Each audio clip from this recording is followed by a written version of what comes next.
Peace and blessings. Welcome back to the channel once again, where we talk all things health and healing from a holistic perspective. And today will be no different. Today we're going to talk about health disparities in the African American woman population, specifically around why are African American women disproportionately affected by things like fibroids. I did a previous video where I talked about fibroids, and in that conversation, I talked about in general, 80% of women at some point in their lifetime will be affected by fibroids. That's irregardless of race or even age. But what I didn't mention in that video is the fact that African American women are 2 to 3 times more likely to have reoccurring fibroids, and also more likely to have bigger fibroids, and also more likely to have fibroids earlier in life as well too. So that's one statistic. The other statistic also is that African American women are 7 times more likely to have a myomectomy, which is the removal of those fibroids surgically from the uterus lining. And this is really important because in general, as it relates to the healthcare system, African American women, according to studies by health insurance companies, according to studies by Harvard and other very reputable journals and articles, are disproportionately affected in the medical system. I'll give you a few statistics that I wrote down here. African American women are 3 to 4 times more likely to die in pregnancy, 5 times more likely to die from pregnancy-related cardiomyopathy, and also from blood pressure disorders compared to white women. In addition to that, I think what's really important in my research that I was able to discover is that they're affected in ways that are also very subtle as well too.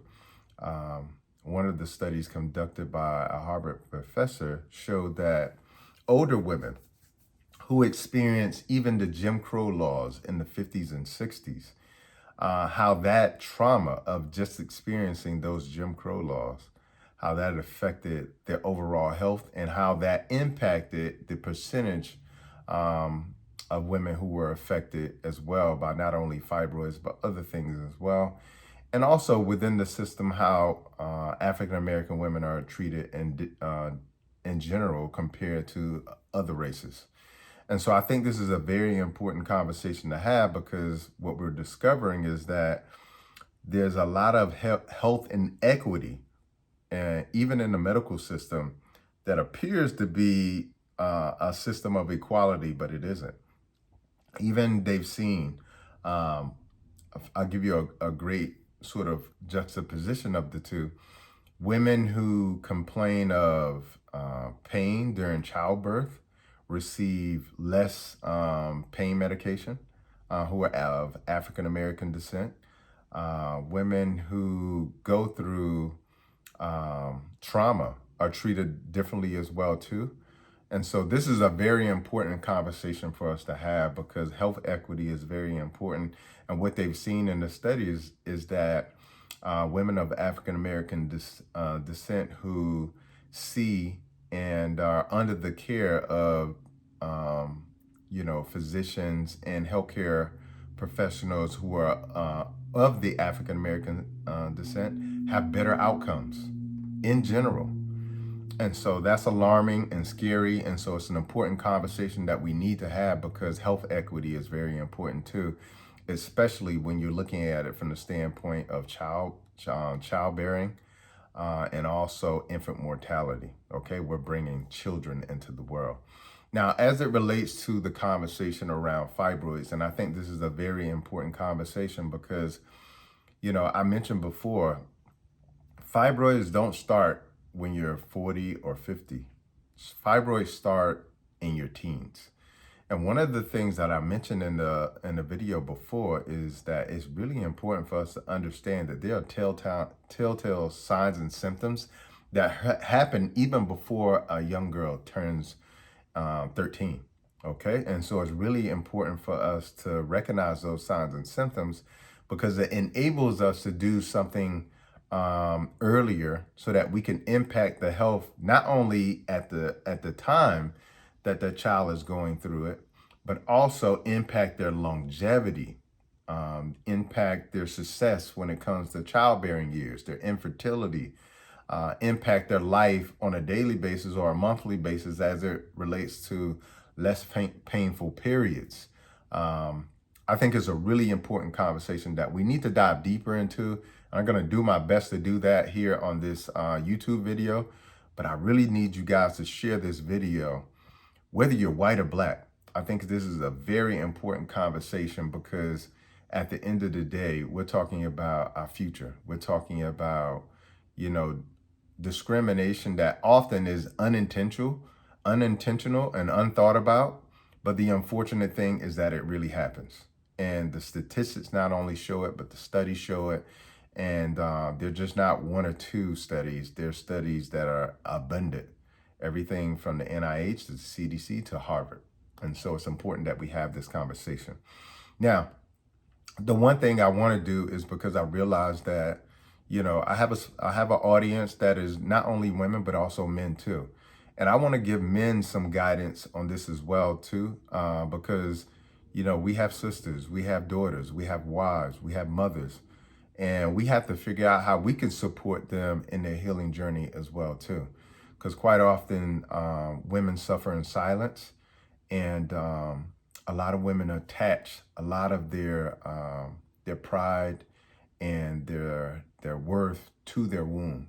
And so when they don't have healing and they don't have health in that area, it is a struggle for them. So for us as men, we have to learn how we can support women in this as well too.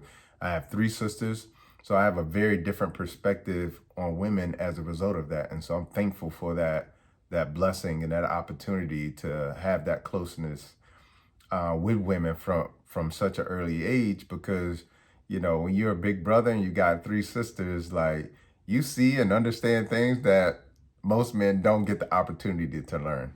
And especially when you have a good relationship with your sisters. So shout out to my sister, Lisa, Tasha, and Tiffany. But yeah, I think it's important for us as men to understand that, again, 80% of women at some point in their lifestyle will experience fibroids. And that number is higher for African-American women. And the reason why that's so important is because quite often, again, like I mentioned before, they're going to suffer in silence. And this is something that, they're not always comfortable talking about. Not only with men, but also, I've found that when I've done group coaching, I've had people who were there for group coaching, and it was a collection of women, like 3 or 4 women together. And there were things that we talked about in that session together that friends who came together didn't even have the comfort level to talk about. So I think it's important that we start to, get to a point of where we have comfort and vulnerability and support with each other, that we can have these conversations. Okay. So I think that's very, very important. And I think it's important from the standpoint of men with wives, girlfriends. I think it's also important because your lady may be struggling with this and she may not know how to talk to you. And you may take it as, she doesn't want to be intimate with me. You'll take it the wrong way, when quite often it could be just a struggle with what she's going through with fibroids. Again, you got to remember what I said. 80% of women in general, white or black, are affected by fibroids sometime in their lifetime, and that number is higher for women. Okay, and I'll sort of regurgitate the statistics because I think it's important. But African American women are 2 to 3 times more likely to have reoccurring fibroids. Okay, that means that they may have had a myomectomy and they had them surgically removed, and then they come back. Okay, which is hugely important because a lot of times that's the first thing, that's the first instinct. Let's do the surgery. Okay, because that's what surgeons do. Surgeons cut. Okay, so that's going to be the first thing that they mention. But what's really important to know and understand is that if you don't remove the cause, then they will return, and they quite often do. So African American women are 2 to 3 times more likely to have reoccurring fibroids. That's the first thing. The other thing is they're more likely to develop earlier, and they're more likely to be bigger. The bigger they are, quite often what you experience more symptoms, okay? Because there'll be more inflammation, there'll be heavier and longer periods, there'll be anemia, there'll be passing of blood clots, there'll be pain on intercourse, okay? So again, intercourse could be painful for you. For my men out there, for could be painful for the women as a result of the fibroids. And so they may not even know what's going on in their body, because most women, a lot of women don't even know that they have fibroids. They'll be symptom free. And the reason why I'm using air quotes is because, symptom free doesn't always mean that there's no symptoms. It may mean that you don't understand what the symptoms are. So pain on intercourse could be one of the signs and symptoms. Okay, so you could be with your wife and she may not even understand what's going on in her body, but this may have been so common for her that she thinks that it's normal, and the doctor just passes it off. And I'm talking about all the way from their teenage years into their adult years. They could have started off their first period being painful, okay, and every period after that being painful. And in their minds, that's normal, okay, because it's so common. Okay, they could have started off taking that birth control when they are 11 years old, when they got that period early in life. Okay, and that could have created the hormonal imbalance that led to it, but they didn't know they had a hormonal imbalance because they were always on birth control pills. So I just wanted to make sure I make this video, not just for women.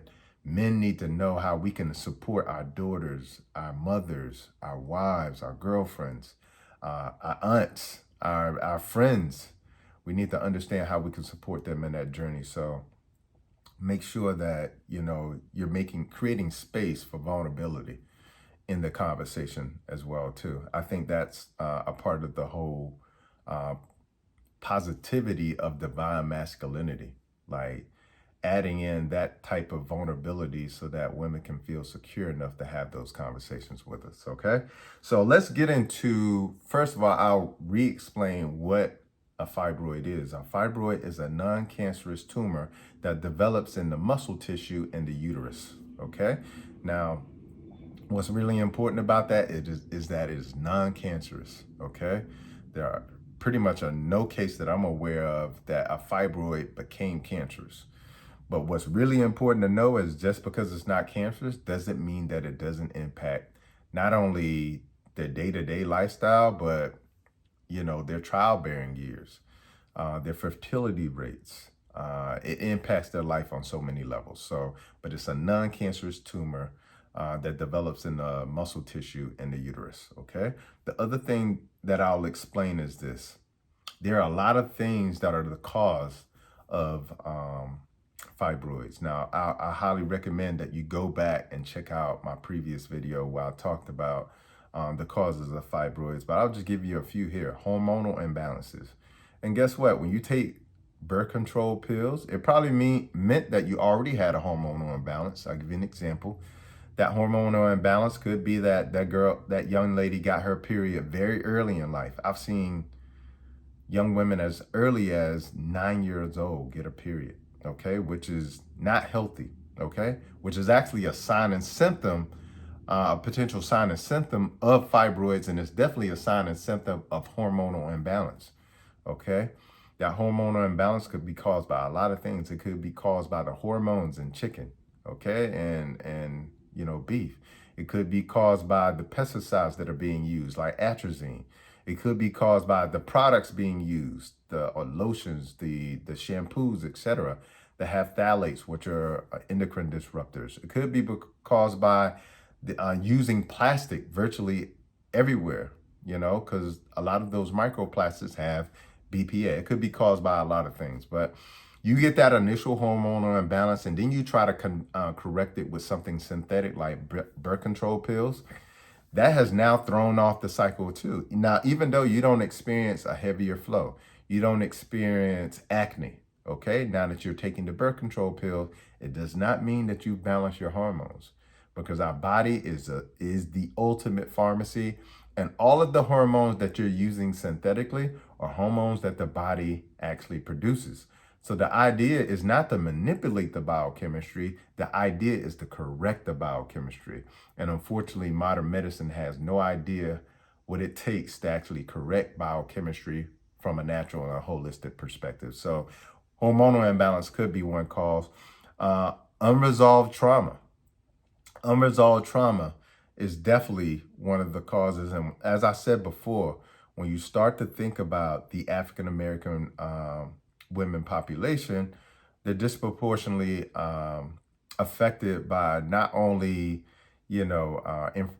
fertility and childbirth when it comes to the medical system, but they're affected in so many different ways. So that's trauma.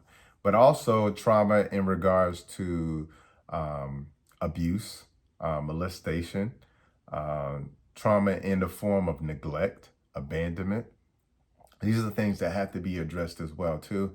And unfortunately in the African American community, because of the environment that we're living in here in the US, the unfortunate thing is that African American women are, when you go on social media, like it's not a positive light how African women are portrayed. When you go in the news, they don't show us these positive examples. That is traumatic in itself. And so it's so important to know that trauma, unresolved trauma, is also a huge part of the cause as well too, why African American women are heavily affected by that. And then nutrition, diet and nutrition. When you start to look at the diets of not only African American women, but African Americans in general, we by far have the worst diet, bar none. Like when you start to look at what we eat, it is always crunchy, which means fried. It is always salty. It is always sugary and creamy. And it is always processed, the vast majority of it. Nobody is making things from scratch anymore, real ingredients. So when you start to look at that diet that is mostly fried, mostly processed, lots of carbohydrates, lots of meat filled with hormones and antibiotics that affect the hormonal imbalance, the hormone balance in the body, you start to understand why that is literally a prescription for not only reproductive issues, but issues in general. Okay, so that's a huge part of it as well. Another huge part is obesity. 4 out of 5 African American women are either overweight or obese, and fat tissue plays a huge role in dumping estrogen into the body. Okay. And the more estrogen you have in the body, the more tumors grow, whether they be benign tumors or malignant tumors. The more estrogen you have in the body, the more those tumors will grow, okay? And so when you start to think about the obesity rates, 4 out of 5 African-American women are either overweight or obese. Now, that's true for both men and women. But what's really important to understand is how that's going to impact you reproductively and hormonally, okay? Because fat is a living tissue. It is is literally like an endocrine organ producing hormones, and the kind of hormones you don't want it to produce when it's in excess. So that's a huge part of the equation as well. The other huge part of the equation as it pertains to African American women or lower vitamin D levels. Now, again, this affects both men and women, lower vitamin D levels for African Americans, especially African Americans who are of my complexion, who are darker complected. When you're darker complected, it's important to know and understand our melanin is literally like sunblock, okay? So it's blocking some of the sun. And the reason why is because the first humans on the earth developed in Africa, and particularly in sub-Saharan Africa. And that is where the sun concentrates, and also you think about the Caribbean, and anywhere across the equator is where people developed and grew and first started. And so when you think about that, we evolved this melanin to reflect sunlight, to repel sunlight as a form of protection. But now we've been relocated from the equator, north of the equator here in America. And so that's why we have lower vitamin D levels, because not only are we at a higher latitude, longitude, but the other thing is that we live a lifestyle where we're not outside a lot. And because we don't have a lifestyle, whereas opposed to our ancestors who not only worked outside, lived outside, like my grandfather would literally, get off work, come outside and sit on the porch all day, just kind of throwing back some water and just kind of being outside in some fresh air. We don't do that kind of stuff anymore. Most of our jobs were outside in the elements, being exposed to the sun, 50, 60 years ago. So we live a lifestyle that is in-house. We literally get dressed, leave out of the house, go straight into our cars covered by the sun, drive through traffic into a parking deck, walk across a covered, walkway into a building. And then we sit in that building for 8 hours and call it work. And then we we reverse engineer the process and go home, never spending any time outside. And some people, we're supposed to be outside. Okay, so lower vitamin D levels have been associated with higher rates of fibroids. And vitamin D isn't just good for bones, it's good for the immune system, but it's also good for regulating things in our body. Okay, we have a vitamin D receptor virtually everywhere in our body. So when we're vitamin D deficient, it's not only going to lead to issues around fibroids and reproductive issues and other hormonal issues, because vitamin D is not a vitamin, it is a hormone. So when you are low or deficient in one hormone, you're gonna throw off the balance with virtually every hormone in the system. And I think that's the conversation isn't being had in modern medicine, because they don't understand everything as a symphony, as an orchestra. We only understand things in compartments. Okay, so it's so important. You got one imbalance in the hormone, vitamin D, you're gonna have an imbalance everywhere in the body. Okay, and not to mention, the more fat you have on your body, fat actually sucks up all of your vitamin D. So even if you're outside enough, if you're overweight, that excess fat is going to suck up all your vitamin D, because vitamin D is a fat soluble vitamin. Okay, so even if you're getting enough sun and you have excess body fat on you, it will suck up all your vitamin D. You will have a vitamin D deficiency. They quite often don't miss that one. They miss that one as well too. The other thing that I think is really important is, as it relates to fibroids, is that toxicity. Okay, toxicity. When you start to think about the hair care products that a lot of African American women used to use, like the lye relaxers, and how toxic they are to the body and how they affect fibroids. When you start to think about the diet, when you start to think about the makeup, when you start to think about the cosmetic and hygienic products and all of that toxicity. As a matter of fact, I think they said for a woman who wears makeup 4 to 5 days a week, it's like literally putting 10 pounds of chemicals on your body throughout the course of a year. Okay. And the type of makeup that most women are using is unfortunately very damaging to the body. So what I want to do now is I want to drop 8 solutions, because I don't want to just talk about the problem. I want to drop 8 solutions that I think will be really helpful for African American women in our community as it relates to not only fibroids, but in general.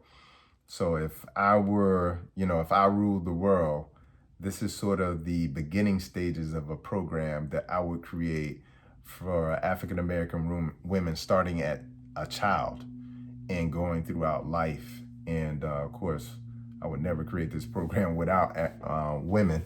But I think these are the things that will be most helpful. The first thing I think will be most helpful is creating an early intervention and education program.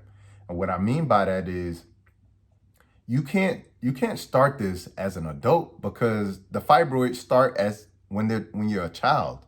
So you can't start this as an adult. This has got to be something that's going to be generational. So it has to start as a child. So this has to be an intervention program where you're intervening on the nutrition, you're intervening on the type of things that are put on the body, like lotions, shampoos, etc. You're intervening and educating on those things, but also exercise. Also pregnancy and parenting programs, which is really important, because what I find is most people start understanding pregnancy and parenting when they're pregnant. Okay. So if you have a better understanding of it beforehand, then what's going to happen is you're going to be able to prepare yourself for it throughout life instead of when you get pregnant. So I think that's really important. Sex education, and not from the standpoint of having sex, from the standpoint of understanding this beautiful symphony that women have in their body called estrogen and progesterone, and how luteinizing hormone, follicle stimulating hormone. I think too few women understand this hormonal symphony that goes on in their body once a month. And because they don't have a full understanding of that, they don't understand how these exogenous estrogens or fake estrogens or synthetic estrogens, how that's impacting that, whether that be birth control or whether that be, phthalates or BPA, So I think having a sex education program to understand your bodies fully, to understand how hormonal balance work is very important too. So that'll be the first thing. Number 2 would be an introduction to self-care and self-love program. I think both men and women need this, but I think this is would be also really important for that, because this is also part of that what I believe in society. Our society, when you look at the news, when you look at social media, when you look at what's being wrote about, not only about women in general, but especially about African American women, it is not loving, it is not kind, and as a result of that, it teaches women how not to love themselves. It teaches women that they're not enough. And so this is why you see so many women struggling with this. And so I think if we were to create like a self-care, self-love program, and I think it would also be important that we not only create that individually just for women, but also create it in unison with young boys and men too, so that, we can learn self-care and self-love for ourselves individually, but how do we actually intermingle that self-care and self-love with each other as well too. So that would be number 2. Number 3 would be therapy for unresolved traumas. Okay, true therapy, not just you walk in, you're doing a little bit of talking and you walk out of there, but true therapy where you're doing shadow work, therapy where you're doing the work in terms of journaling, you're doing the work in terms of like having conversations with people that you had traumatic and trauma experiences with. I think that's very important too. Now, I'm going to show you guys this. I wrote a new book called Life is My Guru. Check that out. In this book, it's basically a practical guide to understanding what your life experiences are trying to teach you. And what I see in the book is nothing happens to you, everything happens for you. So everything has a lesson in it. And so even traumatic and dramatic experiences have a lesson in it. And we have to heal from those experiences. And so that's what this whole book is about. And so I would highly recommend getting this. It also comes with a journal. So check that out too, because the book itself are the aha moments. And it's also a good roadmap to kind of show you how I navigated my personal life experiences, my traumas and my dramas. But the journal, that's the work that you have to do for yourself. That's part of this therapy that I'm talking about. So therapy for unresolved traumas is hugely important as well. Number 4, stress management. We live in a stressful environment. We're always being coaxed up to be in a fearful state. We're always told we're not enough. We have stress today that, like wasn't even stressed 50 years ago. We're stressed about social media. We're stressed about traffic. 50 years ago, it wasn't a whole bunch of traffic. So like, we're stressed about things that didn't matter or didn't exist 50 years ago. We have stress coming from all angles today. And most of it is mental and spiritual stress, because I believe that we're in this spiritual war right now. But what I think is really important is to have stress management tools in place and coping mechanisms in place, because we can't live in a stress-free world, but we can manage that stress properly where it doesn't actually have harmful effects on the body. So, yoga, meditation, breathing exercises. I would definitely have that as part of the program. Number 5, improve access to healthier foods, because when you look in our neighborhoods, and it doesn't matter social economically, whether it's a great neighborhood or bad neighborhood. In the African American community, when you look at our neighborhoods, there are always fast food restaurants that don't exist in the better neighborhoods. Like, you're not going to see certain restaurants in certain neighborhoods, and you're definitely not going to see the quantity of those fast food restaurants in certain neighborhoods as well too. You're not going to see a lot of the ads. You'll notice, like, a lot of these food ads for unhealthy foods, they're targeting the African American community. And I think what's really important, so when you start to look in our community, you start to notice these food deserts where there's no healthy food at all.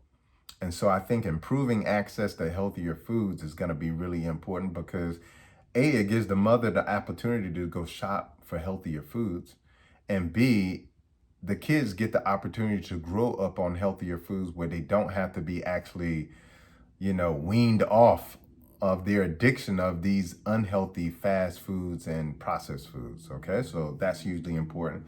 Number 6, natural healing courses. And I'd love to be a part of that.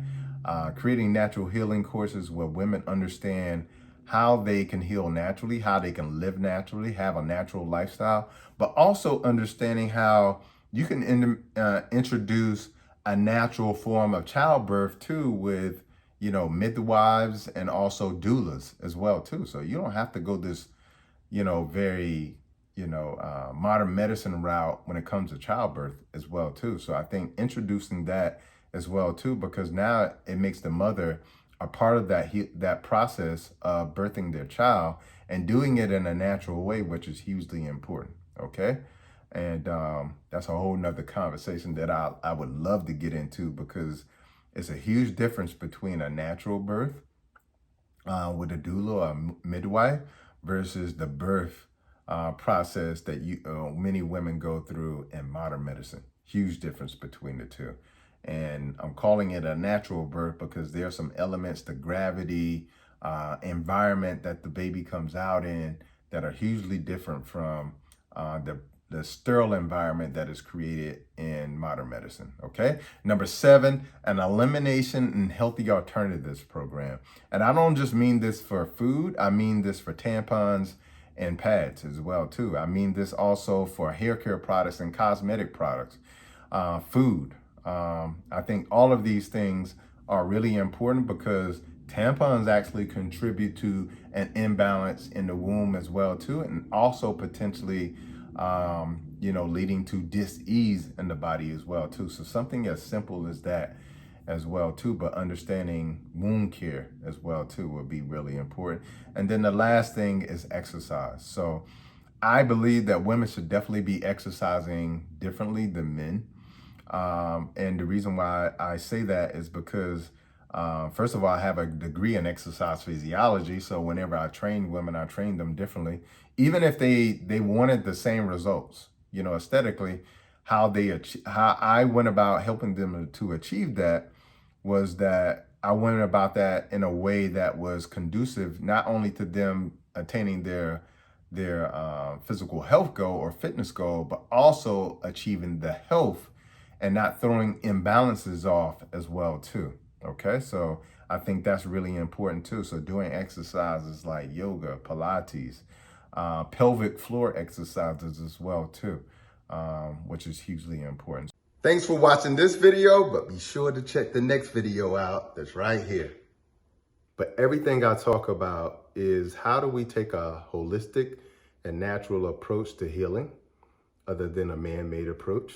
And also, how do we prevent dis-ease in the body as well too? Because, they say